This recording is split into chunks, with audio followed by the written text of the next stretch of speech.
LDF പ്രചാരണവും നിലമ്പൂരിൽ കൊഴുക്കുകയാണ്. ശ്രീജിത്ത് ശ്രീകുമാരൻ നിലമ്പൂരിൽ നിന്ന് ചേരുന്നു. ശ്രീജിത്ത്, പറയൂ വിവരങ്ങൾ.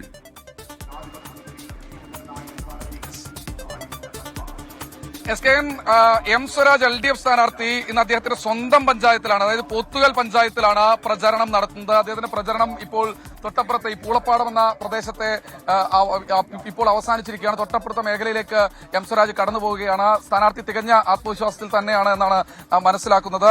മാധ്യമങ്ങളോടൊക്കെ പ്രതികരിച്ച് അദ്ദേഹം ഇപ്പോൾ അടുത്ത സ്വീകരണ കേന്ദ്രത്തിലേക്ക് കടക്കുന്ന ഒരു കാഴ്ചയാണ് കാണുന്നത്. തികഞ്ഞ വിജയപ്രതീക്ഷ രാവിലെ മുതൽ തന്നെ അദ്ദേഹം പങ്കുവച്ചിരുന്നു.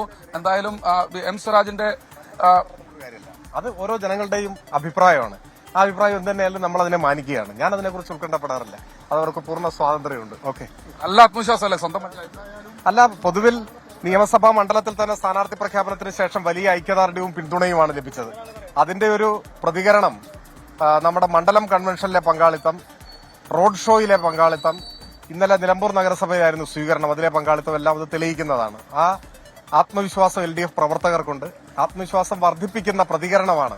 സ്വന്തം പഞ്ചായത്തിൽ വോട്ട് വയ്ക്കുമ്പോൾ ഒരു വേറിട്ട അനുഭവം തന്നെയല്ലേ? എല്ലാവരും പരിചയക്കാരാണ്. അതെ അതെ അതെ, നമ്മുടെ സഹപ്രവർത്തകർ പരിചയക്കാർ, സഹപ്രവർത്തകരായിരുന്നവരുടെ മാതാപിതാക്കൾ, അവരുടെ മക്കൾ, ഇങ്ങനെയൊക്കെ എല്ലാമുള്ള ആ ഒരു ബന്ധം തീർച്ചയായിട്ടും. എനിക്കൊരു പുതിയ അറിവാണ് ഇവിടെ LC സെക്രട്ടറി ആയിരുന്നു എന്നുള്ളത്. അത് ഏത് കാലത്താണ്? കുറച്ചുനാൾ അത് 2005 മുമ്പ് ഞാൻ SFIയുടെ സ്റ്റേറ്റ് സെക്രട്ടറി ആവുമ്പോൾ ഇവിടെ LC സെക്രട്ടറി ആയിരുന്നു. എന്തായാലും വിജയപ്രതീക്ഷ തികഞ്ഞ തീർച്ചയായിട്ടും. അദ്ദേഹത്തിന്റെ തെരഞ്ഞെടുപ്പ് പ്രചരണവുമായി മുന്നോട്ട് പോവുകയാണ്. എന്തായാലും SKN വലിയ മുന്നേറ്റം അദ്ദേഹത്തിന് ഉണ്ടാക്കാൻ കഴിയുന്ന പ്രതീക്ഷയാണ് ഈ ഒരു ഘട്ടത്തിൽ എം സ്വരാജ് പ്രകടിപ്പിക്കുന്നത്. നിലമ്പൂരിൽ നിന്ന് ശ്രീജിത്ത് ശ്രീകുമാറാണ് വിവരങ്ങൾ നൽകിയത്.